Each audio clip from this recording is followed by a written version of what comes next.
it's always wonderful to see, two things, to see your children grow up and take their places in life, but it's also a great joy to see your students get established in life and all that. So congratulations for all of that, and thank you. I thank the organizers. I know you're also part of the organizing committee, so I thank everyone for inviting me again to KL. It's always a pleasure to come to Kuala Lumpur, in particular Putra University, and especially since on the day I left Montreal it was minus 15 degrees outside, and here it's, I don't know, 30, 32, whatever, okay? So nothing can beat that. All right, so one of the major topics of this equals is quantization. So there is interference quantization and other kinds of quantization. So I wanted to connect with that a little bit, and what I want to talk about a little bit, very little in fact, is what we have been calling integral quantization. And in this connection, bring in two other topics. One is pseudo-bosons and complex Hermite polynomials. Complex Hermite polynomials because Marisha did a thesis on that, so I had to talk about it. All right. So now, this is a point. There's a pointer here, or what is it? You do it right, it brings up the rules.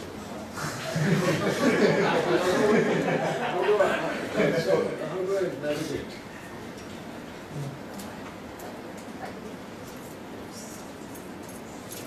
And to go back and forth, there's this one and this one, yeah?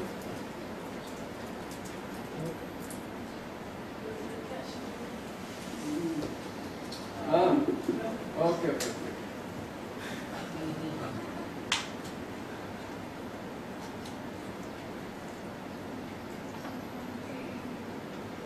Never mind, I can always do it this way. No. I'll do it this way, it's okay. Just use it. All right, so this is some work jointly with Fabio Bagarello in Palermo and Jean-Pierre Gazot, who is currently in Rio and sometimes also in Paris. All right. Now, the formalism of integral quantization. What is integral quantization? I'll say a little more about it, but this term has been coined by Gazot, and it's an interesting term, and it extends the method of coherent state quantization. Now, you have heard last 2 days a lot about various interference quantization. Now, in some sense, coherent state quantization is also very closely related to various interference quantization. However, we will discuss a somewhat more general technique, okay? And then we'll illustrate this kind of quantization using the very popular theory of pseudo-bosons. Of course, I have to tell you what pseudo-bosons are, and they're associated bicoherent states. Now, I won't go into bicoherent states, but what I meant to say over there is a specific example of pseudo-bosons using this deformed complex Hermite polynomials. Okay. So, I should first of all tell you what we mean by pseudo-bosons. So first of all, what are bosons? Bosons, just think of standard quantum mechanics for a free system of 1 degree of freedom. So there's the annihilation and creation operators, okay? This is quantum mechanics 101. And they satisfy this combination equation. And they're irreducibly realized on some Hilbert space H. So we will call A and E dagger a bosonic system or bosonic operators. Okay? Now, the vectors, I mean, using these operators, so the point is to realize this combination relation on some Hilbert space. So the standard way to do it, let's say in some abstract Hilbert space. We first take a vector phi 0 such that A acting on phi 0 is 0. So that's the ground state vector. And we normalize it to 1. And then using that vector, we define a family of, an infinite family of vectors, Tn, by acting on that ground state with the nth power of the creation operator. And this then gives a set of vectors, Tn going from 0, 1, 2, 3, 4, etc. And they can be checked to be mutually orthogonal, and in fact they form an orthonormal basis of this Hilbert space. Now the action of the operators A and A dagger on those basis vectors is like this. A acting on Pn is the square root of n Pn minus 1, A dagger acting on Pn is square root of n. Fine. So everyone knows that from preliminary quantum mechanics. Okay? So now suppose we have two operators, A and B, with B not necessarily the adjoint of A, but nevertheless with the same commutation relation, that A and B, that commutator is equal to 1. However, B is not necessarily the adjoint of A. So that set of operators, we call them pseudo-bosonic operators. Okay? Now, it is clear that if you have A and B satisfying that, then their adjoints, namely B dagger and E dagger, will also be a pair of pseudo-bosonic operators. That's, you know, you just put a dagger on everything and you get this relation. So once you have one pair of pseudo-bosonic operators, you immediately get two. All right. So now several questions arise. First of all, suppose I have this pseudo-bosonic system, A, B, A dagger, B dagger. So does there exist a basis in the Hilbert space? Perhaps it's no longer an orthogonal basis, but for which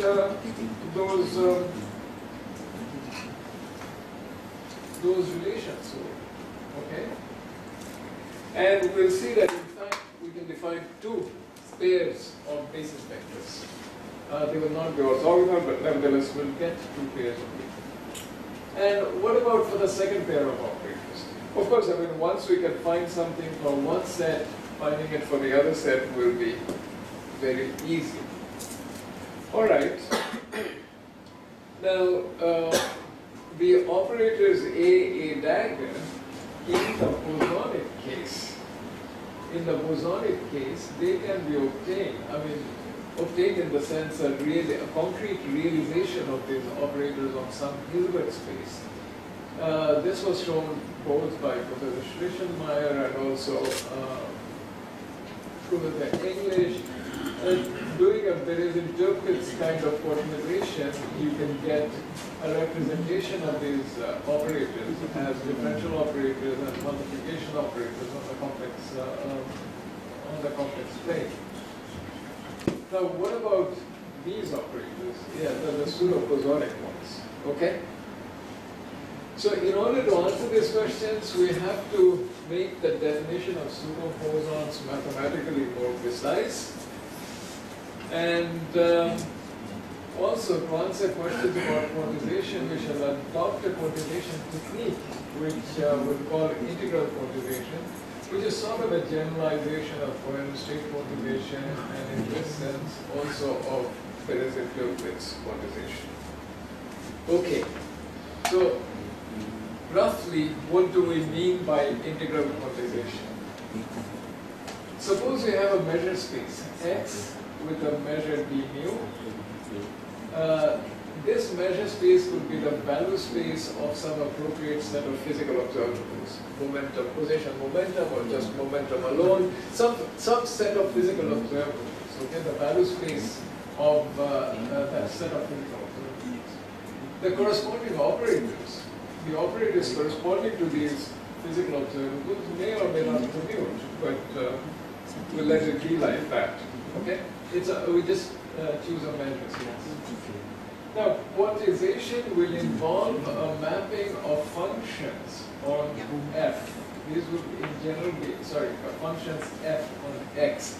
These would in general be complex valued functions. And we want to map them to some Hilbert space operators on some Hilbert space satisfying certain mathematical conditions. And Professor English yesterday gave a whole list of conditions which quantizations should satisfy and all that.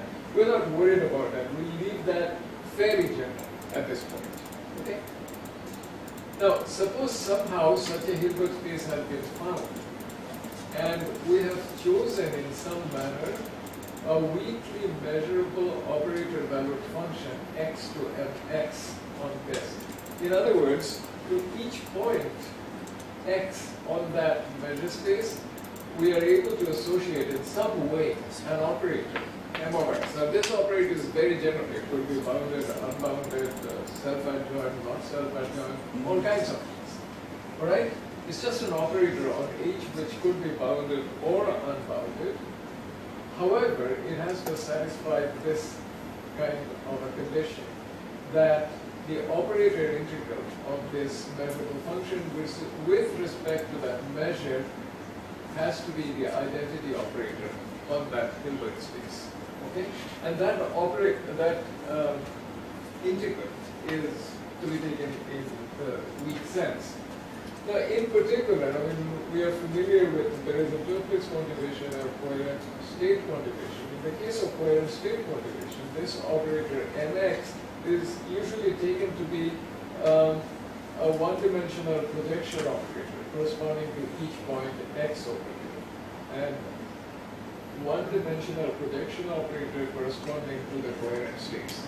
Now those coherent states were written, or one family of coherent states were written by Professor English as kx, you know this thing, kz, I think, with that. Now, I'm calling them eta x, okay? So the one-dimensional projection operator corresponding to that coherent state would be my m of x. And then, they have to satisfy that resolution of the identity, which in the case of coherent state quantization is, it's guaranteed by elimination. All right. Now, integral quantization of a complex valued function f on x is then given by this operator description, that corresponding to the function f, you define an operator af on h by this description. It's just the integral, the operator integral of the function f against that operator function. Okay? Provided, of course, this integral is weakly defined, and the integral has to be weakly defined, but provided that this weakly defined integral does give us a well-defined operator. Okay. So this is the very general description for integral quantization. Now, for any given physical system, physical problem, the choice of the Hilbert space and the operator value function, etc., will be dictated by the physics of the problem.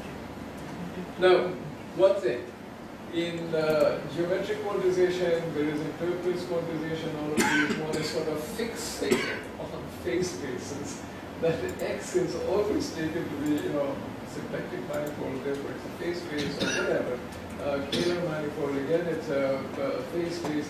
However, we don't insist on x being a phase space. X could be anything. Okay. Why? There's a certain freedom you get, because then you can discuss non-commutative probability theory also in the context of quantization. Okay. So that's briefly what we mean by integral quantization. Now, what about pseudo bosons? So what you should do, I mean, I told you what pseudo bosons are. However, what I should do is to make that definition.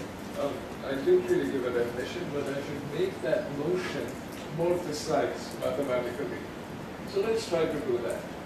So again, let H be a Hilbert. It should be a Hilbert space, not a Hilbert. Sorry.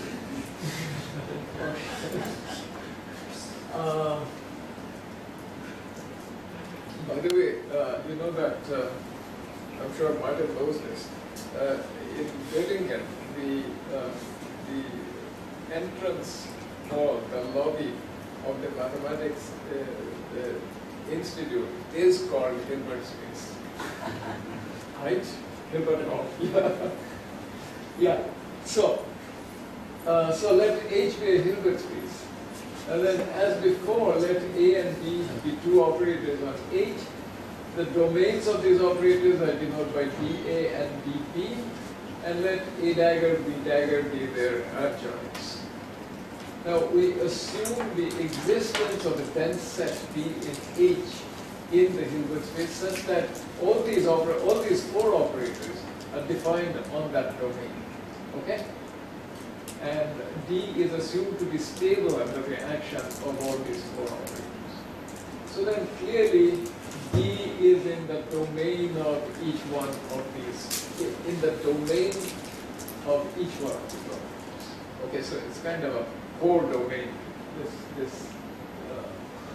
that D. All right, so then here's the definition. The operators A, B are D pseudo-bosonic, D because I've chosen to define it on a specific domain, okay? Are D pseudo-bosonic, DPD, if for all F in that domain we have this condition, AB AB minus BA acting on F gives me the F. So in other words, if it acts as the identity of that commutator, if the commutator acts as the identity operator on that domain. However, in order to simplify the notation, we'll simply write A commutator B is the identity operator. But always keeping in mind that this is with respect to a specific domain. Okay, it's not defined on the whole Hilbert space. Okay, so now our working assumptions are the following. Assumption number one, there exists a non-zero vector phi 0 in that D such that A acting on phi 0 is 0. Assumption number two, there exists another non-zero vector C 0 in D such that B dagger acting on phi 0 is 0. And now we define these two sets of vectors, Tn, which is 1 over n factorial square root, B to the power n. Recall that it was AB, whose commutator is 1. So B is kind of, at the back of your mind, you're thinking of B is like A dagger, but it's not A dagger. Anyway, so we define phi n in this way, okay, with the nth power of B acting on phi 0. And we define psi n in the same way with A dagger to the power n acting on the other ground state vector, psi z. So we define a set of two sets of vectors, En and psi n, and n goes from 0 to infinity, 0, 1, 2, 3, 4. So now, so we have these two sets, f of psi consisting of all these psi n's, and f of p consisting of all these p n's. Good.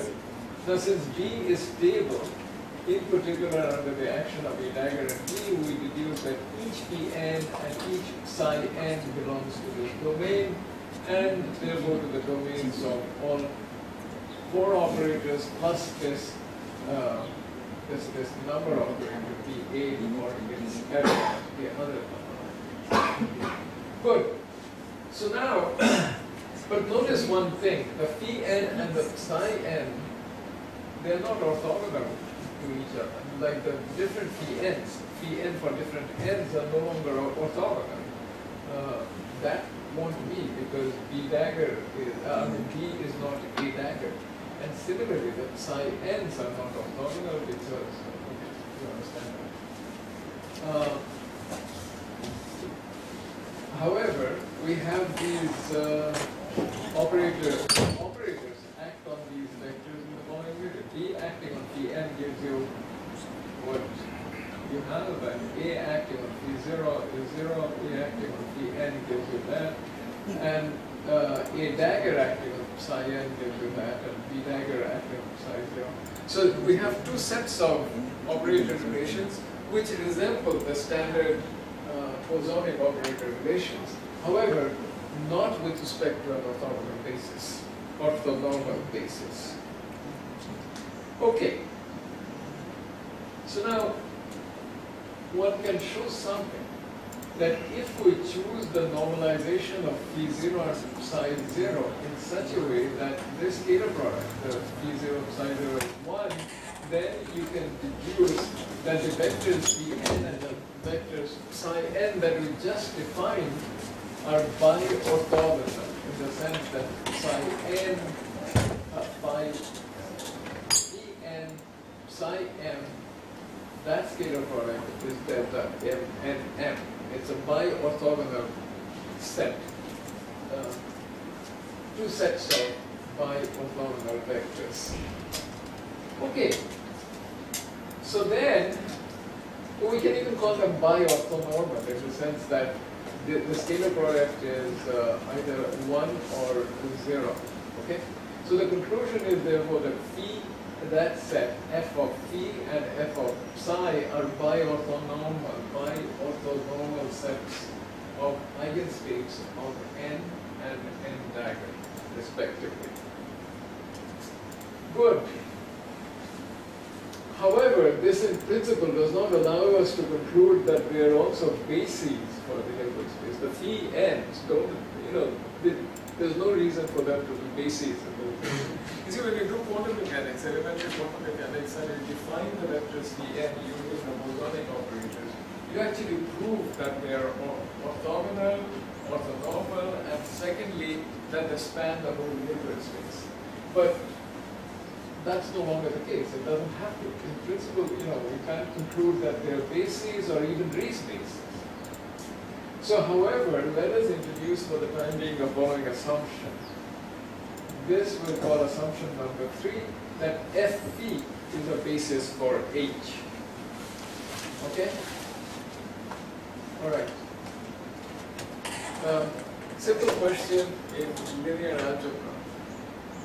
What is a basis? No, that's stupid. What I meant is not what is a basis. The thing is, you can have a set of vectors, okay, which are all mutually, which are linearly independent in an infinite dimensional Hilbert space, okay? However, it may be that a vector which is 0 on, whose scalar product is 0 on all these vectors is not 0 in the whole Hilbert space. You see what I mean? You see, if you have a set phi n, this spans the Hilbert space, not spans the Hilbert space, which are mutually they are linearly independent. You can have En on some f being 0 for all f in some dense set. Okay? But that does not mean that every vector in the Hilbert space is going to satisfy that. Right? However, if you had a most normal basis, that of course would be true. So there's a subtlety over here.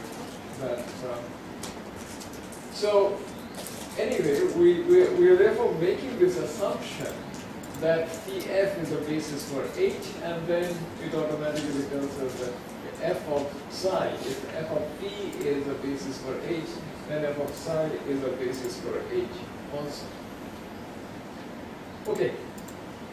It is an assumption because we have examples where we can show that this assumption is not valid. Alright, sometimes one uses a weaker assumption, and in fact this is what we shall be using. And it's called the assumption of having a G quasi-basis. And that's the following. Let G be a suitable dense subspace of H two bi-orthogonal sets, F eta, sorry, it should be, no, that should be F psi and eta psi. I got it mixed up. Okay? No, sorry. No. This is bad. But that's okay. So it's a quick, sudden change of notation. F eta, which is eta n. So the vector is being called eta n, and phi n. Okay, two sets of bases, two sets of vectors. They are called quasi-bases if for every f and g in this dense subset, you have this situation that the scalar product of f with g can be written in this manner. Okay? So it's like you're almost able to expand these vectors in expand f and g in these vectors, but not quite. Okay, so for the sake of simplicity, we shall, while assuming the existence of such a quasi-basis, we shall write something like this, eta n, and that is equal to the identity. Again, the understanding is this only holds on the dense subset, G. Okay? Outside of that dense subset, it will be false. Good.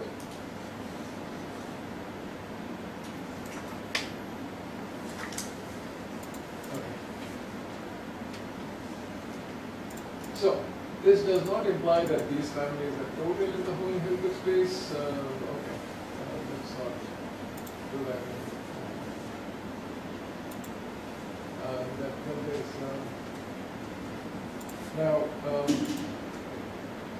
There are two important operators which in general are unbounded that appear. One operator is this one, SP, acting on F. It's defined with respect to the set of vectors Pn, and similarly S psi, which is defined with respect to the action of the operators on the action on a vector with respect to the other factor. So this is really like saying that S, in physics notation, S psi, you could write it as psi n sum over n. However, the understanding it is that it only acts on that dense subset. Okay? And similarly for phi. Alright? Good.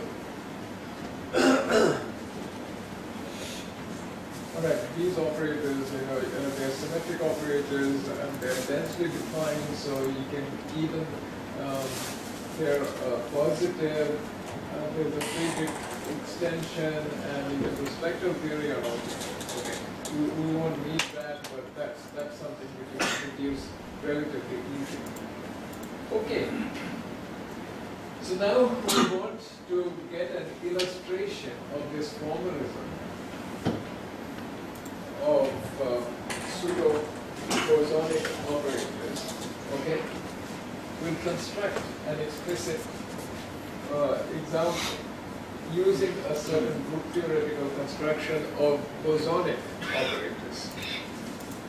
Okay, so we start with a pair of bosonic operators. Okay, AI dagger, I goes from 1 to 2.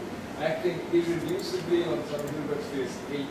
They satisfy these combination conditions. Okay, these are bosonic operators, the standard harmonic oscillator operators. Alright, so now, suppose Phi0 is the ground state for that system, which means AI acting on Phi0, 0 is 0, A1 and both A2 acting on Phi0, 0 is 0. Alright, so now we defined these vectors, Pn1, n2, where n1 and n2 are integers in this manner. A1 dagger to the n1, A2 dagger to the n2, that. You do that all the time when you have a two-bosonic system and you want to find a basis for that system. In quantum mechanics, that's how you do it. And then we know that that set of vectors forms an orthonormal basis in phi. In H. So remember this phi n1, n2. These are a standard of orthonormal basis in the Hilbert space, constructed using the bosonic operators. All right. These were labeled by n1, n2, two integers. So now we are going to change that labeling in the following way. For any integer L greater than or equal to 0, let us define the set of L plus 1 vectors and call them FLM. This M goes from 0 to L, and I define it like this. Okay? If you have done angular momentum theory, you must have seen at some point angular momentum operators being written using the bosonic operators in somewhat in that fashion. All right. I'm just relabeling my vectors. You see, these are really P m l minus m. That I'm calling FLM. And I denote by HL the L plus one-dimensional subspace of H spanned by those vectors. And then it's easy to see that these vectors satisfy that, if you take the scalar product of two such vectors, FLM, FLN, then they satisfy that relation. And also the Hilbert space itself just splits up into the orthogonal direct sum of these L-dimensional, finite L-dimensional subspaces, like that. Okay, so the FLM are a relabeling of the vectors N1 and N2. Good. Now, using this relabeling, we introduce a second relabeling. What is the idea? What we want to do is we have a set of vectors which are indexed by two indices, M1, M2, okay? And we want to relabel them in such a way that we have only one index. So we want to go from a set of indices, N1, N2, to a single index. All right. But that should be possible, right? Because they are both countable sets. There exist lots and lots of bijections between this n plus n and this is n plus 2n, right? They're both countable sets. It's like, when you prove that the rational numbers are countable, you use some kind of a bijection to go from here to there. So we're going to do this something similar. And we choose a very simple bijection to do that. So we want to go from a system of vectors which is defined by two indices to a system of vectors which is defined by a single index, but we want to do this in a bijective way. 1 to 1, 1 to. Good. So in making this relabeling, here's the relabeling. Capital Fn, now there's a single index, and it's equal to FLM, which is Fpml minus n, where this n, which is the single index, is chosen like this. Okay. All right? So here I have two indices, n, l minus n, and I have mapped that to a single index. I just have to make sure that I can go back. Okay? Now, we have, in making this relabeling, we've just used the bijective map, theta from n cross n into n, defined by like this, n is equal to beta n on n2, and it's given by that. And you can check that you can go both. You know, there's nothing mysterious about it. You have a set of vectors labeled by two indices, and you somehow want to rearrange these indices so that you get a single index. Okay. Good. And then there's the inverse map if you want to calculate it. You get it there. It's explicitly written. All right. So now we're going to define, once we have this going from this two-index family to a single-index family, we define two bosonic operators. Sorry. We define two bosonic operators, B and B dagger, in the standard manner. B acting on Fn is this, B acting on F0 is 0, and B dagger. Okay? And then B dagger, this commutator will be 1. Okay. And then, you know, if you want to write out the actions of these operators, B and B dagger, on the vectors FLM, you can work that out. Good. So effectively, what have we done? You see, we have these vectors, F00, F01, F11, and F02, F12, etc. You know, these are groups of vectors. And we have relabeled them in this particular way, just like that. And the operators B dagger and B just move these vectors up and down one step. Okay. Now there's something interesting. This is not really connected with quantization or anything. There's something interesting that using this bijective map between two-index vector, double-index vectors, and a single-index vectors, you can generate other operators which have very interesting properties, mathematical properties. So here's a set of operators. I call them Sn. Sn acting on one of these vectors, Fm, is this Pmn. All right? And clearly, this operator, the norm of this operator is 1, and you can prove things like this. This very simple operators that I defined, they have very interesting properties. They are not unitary maps. However, one has this thing that Sm dagger Sn is delta Mn times the identity, and Sm dagger is Pn, Pn being the projection operator onto that subspace. And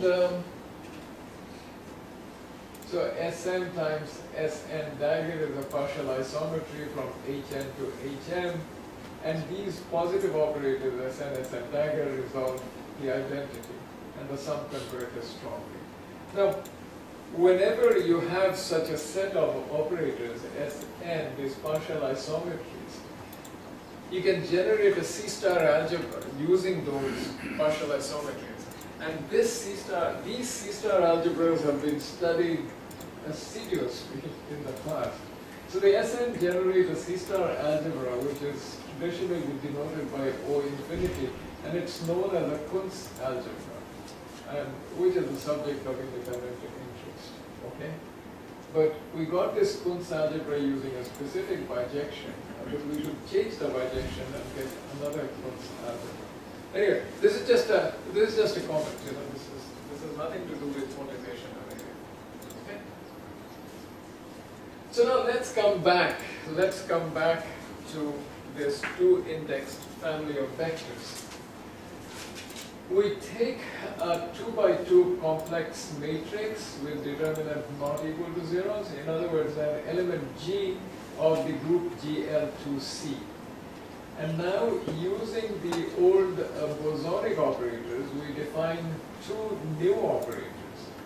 I call them A1G, which is, you know, the bar indicates complex conjugation of those elements, okay?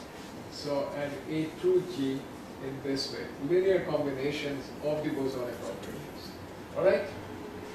And then, the corresponding adjoints of these operators. So you can write them like in matrix notation like that.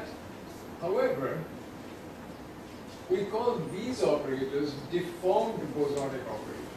They satisfy those commutation relations. A1G, A2G, this is 0. However, the other commutators are in general different from those of the undeformed operators. Okay? So you have something like that. Good.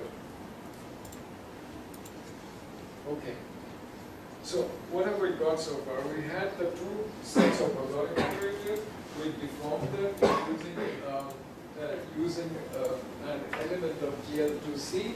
And now using these deformed operators, A1 dagger, A2 dagger, we define a family of vectors in the same way as we define the vectors P, N1, N2. But now I call them P, N1, N2, G. Okay, using those operators. All right. And then it's now clear that these operators are no longer mutually orthogonal since they're not eigenspace. Okay. And then again, let us define the L+1 vectors. You know, this is again a doubly indexed family of vectors. We go to a singly indexed family in the same way as before. And from there, and then we see that these vectors, these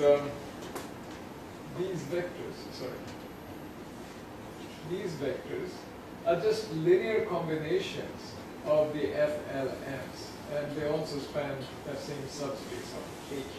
So there is an operator, there's a linear operator going from the L-dimensional subspace of H to L-dimensional, for which this is true, that FLM goes to that. And that operator really is a representation operator of GL2C. Okay, and you can compute the matrix elements of these operators. That's not so important here. And now, once we have this, let us define a dual family of vectors. Okay, by the following relation: F tilde GLM is this operator TL corresponding not to G but to G tilde, where G tilde is G dagger inverse. Okay, so these vectors are also elements of that same subspace, and then the representation theoretic property of those operators, you see that they are mutually orthogonal, bi-orthogonal. So we have a bi-orthogonal set here. Okay. So this means that these form two bi-orthogonal bases, while they're in general bi-orthogonal sets in H. Now consider the full operator Pg, which is the direct sum of all these finite dimensional operators. So this in general is an unbounded operator, and however it's densely defined. So now we can define these vectors like this. We go back to our vectors, one index vectors Fn, act on that with Tg, and I'm going to get a vector Fgn. And similarly, the vector Fn, act on that with Tg tilde, the dual set of vectors, and I get a set of vectors like this. Now these are singly indexed vectors, and they are bi-orthogonal. Good. So now we can construct families of pseudobosons using this and that. And here's the result. Given the operators B, B dagger, the bosonic operators that I defined earlier, for any G in GL2C, we define the deformed operators. PG is PGB, that thing inverse, and BG is BG tilde. Okay? So, and they're adjoints, BG adjoint and BG tilde adjoint. Then, as operators of the full Hilbert space, they satisfy these pseudo-bosonic relations. And their actions on these vectors is exactly the action that we want. So that's an example of how you can very easily construct pseudo-bosonic operators using bosonic operators. You just deform the system using any GL2C matrix, and you get that. Okay.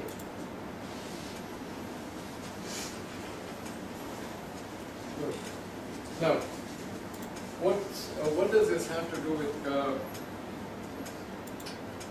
complex Hermite polynomials?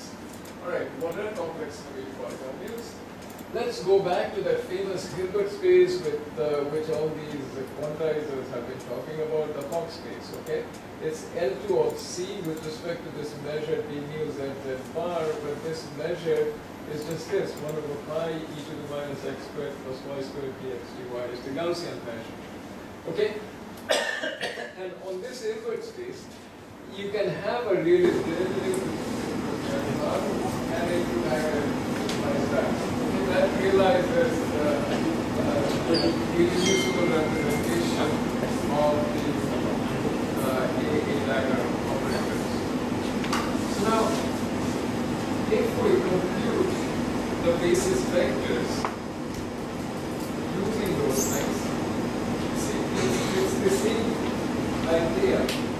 We define these vectors in H, N1, and N2. Now, this German that means Z1, Z bar, and Z bar. Okay, so it's that first operator, that creation operator to power N1, the second creation operator to power N2, acting on the ground state. Now in this case, the ground state is just the identity. Okay, that is an element that the first state. So that's acting on one. And if you work this out, then you get this interesting set of polynomials in Z and Z bar. Okay, these are finite polynomials in Z and Z bar. And these things in the literature are called complex Hermite polynomials. Why they are called complex Hermite polynomials? Well, there are very reasons for that. Okay, now you can also generate these polynomials. Of course, you can generate them like that, but you can use this Rodriguez type of formula to generate these polynomials. Alright? And then there are other ways of doing this. I don't want to go into that, or there's more literature surrounding this. Okay.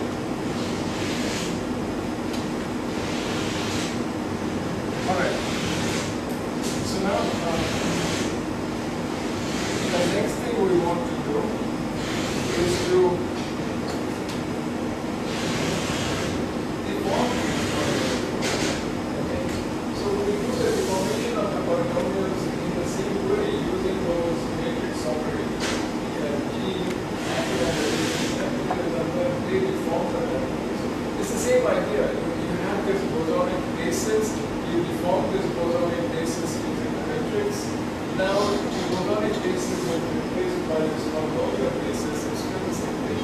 The matrices act on the N1 and N2 indices, and you get these deformed, what we call deformed polynomials. Alright? So the deformed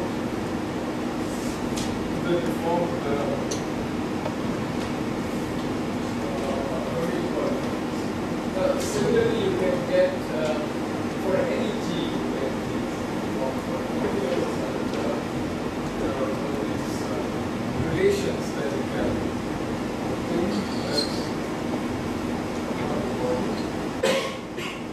However, you see that you can also get the deformed polynomials, divide the deformed polynomials in terms of the undeformed polynomials using the representation.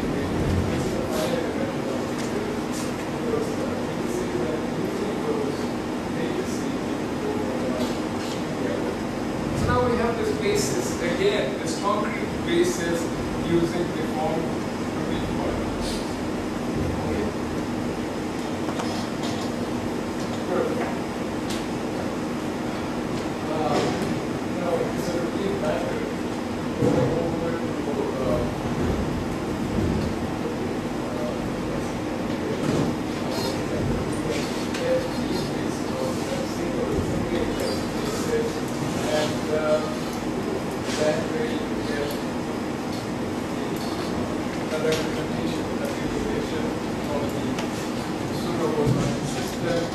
on this neighborhood space in terms of this space.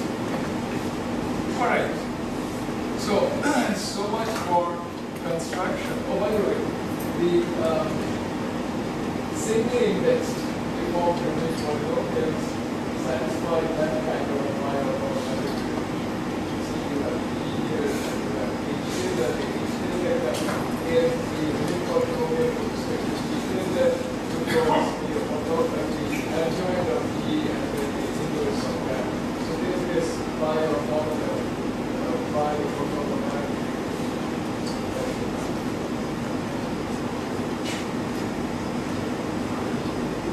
Good. Now, let's come to integral calculation. Using these pseudo bosons.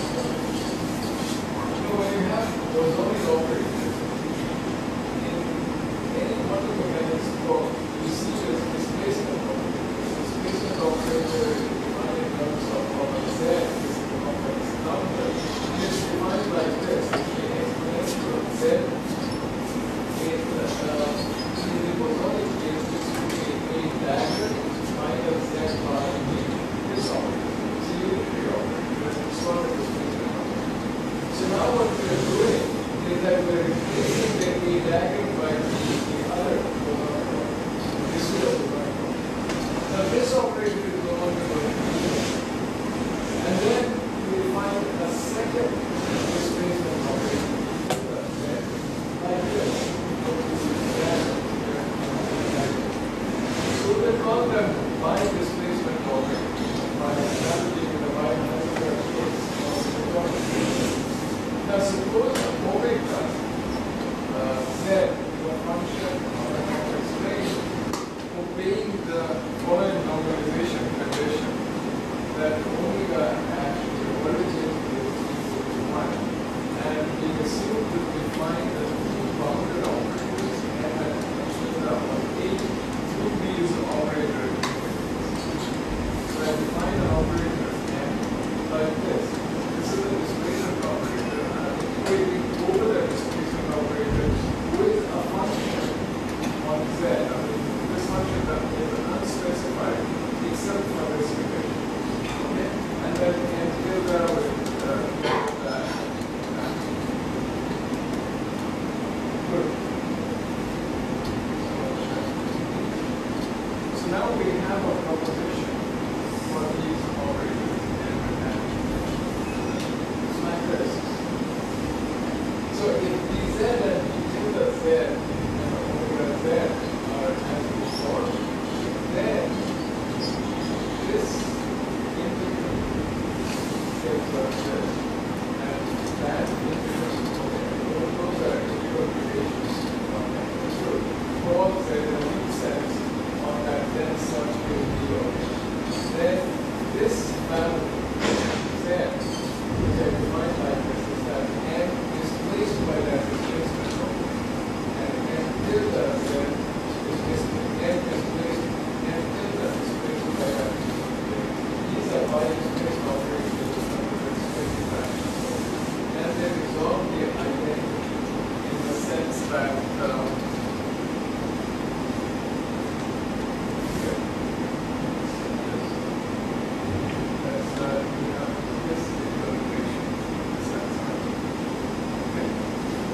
Alright, so now we will do integral formulation with respect to this operator function. Then for MZ is the operator function.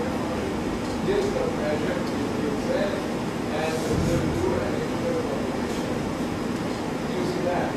So if I have a function f of the complex plane, then its normalized version will just be f of Z integrating against that operator function with respect to this plane.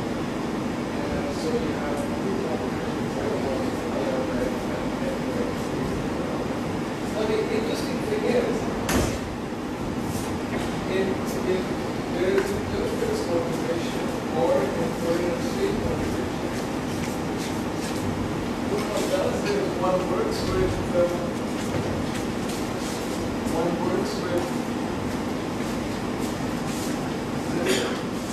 the dz is the standard unity operator.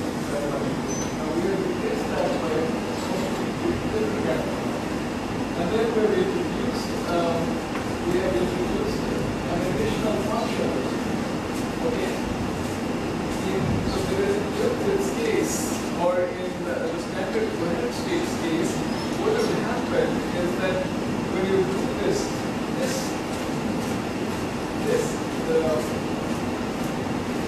description of one type, then m of z would simply be the one-dimensional projection operator corresponding to the coherent state.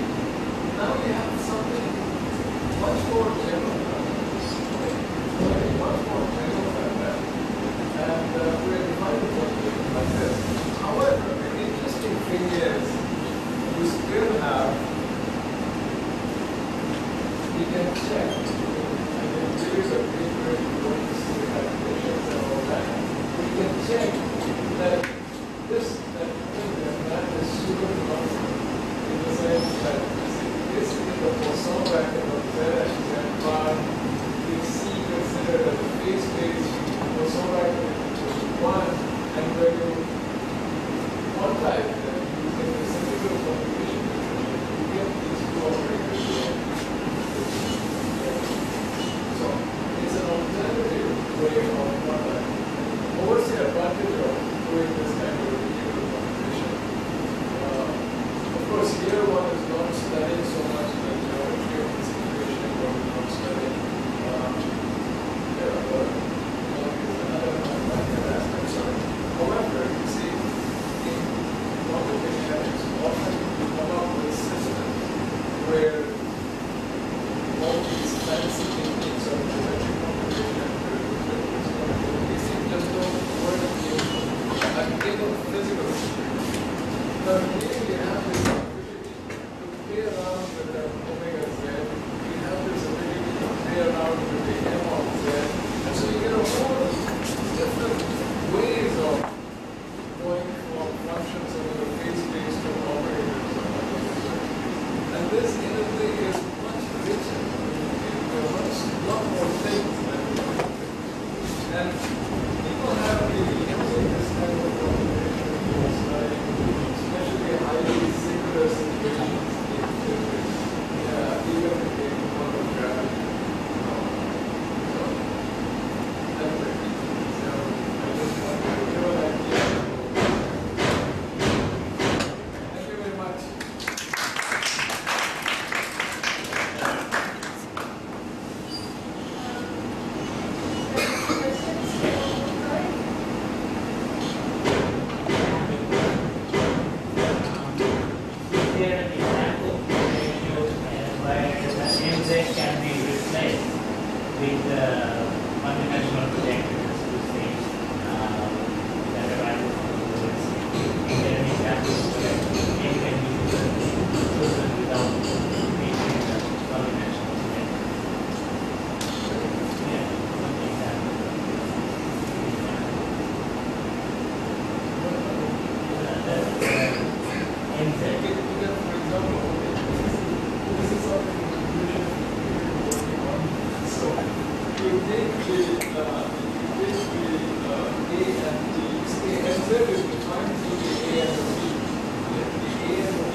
Somebody has to